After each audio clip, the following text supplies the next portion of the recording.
ధర్మము అనే పదానికి విస్తృతమైన అర్థాలు ఉన్నాయి. ఇది ఒక వ్యక్తి తన జీవితంలో పాటించవలసిన సూత్రాల సముదాయం, ఒక సమాజంలోని ఆచారాలు, విలువలు, లేదా ఒక మతంలోని నియమాలు అని అర్థం చేసుకోవచ్చు. ధర్మము యొక్క వివిధ కోణాలు. వ్యక్తిగత స్థాయిలో ఒక వ్యక్తి తన జీవితంలో సత్యం, ధైర్యం, కరుణ, న్యాయం వంటి గుణాలను పాటిస్తే అది ఆ వ్యక్తి యొక్క ధర్మం.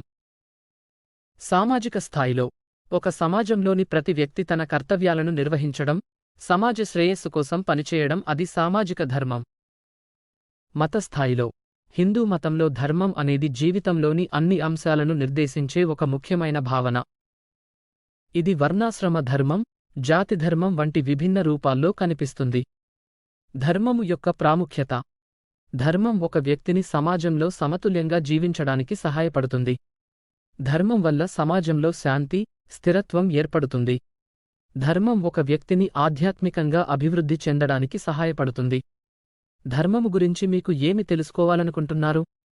ధర్మం గురించి మీకు ఏదైనా ప్రత్యేకమైన ప్రశ్న ఉందా? మీరు ఏదైనా నిర్దిష్ట మతం లేదా సంస్కృతిలో ధర్మం గురించి తెలుసుకోవాలనుకుంటున్నారా?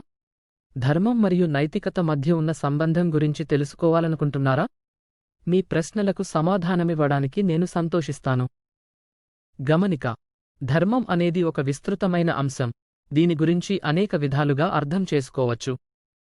ఈ సమాచారం మీకు ఒక ప్రారంభ బిందువుగా ఉపయోగపడుతుందని ఆశిస్తున్నాను. అదనపు సమాచారం: ధర్మం గురించి మరింత తెలుసుకోవడానికి మీరు వివిధ గ్రంథాలు, వ్యాసాలు మరియు వెబ్సైట్లను అన్వేషించవచ్చు.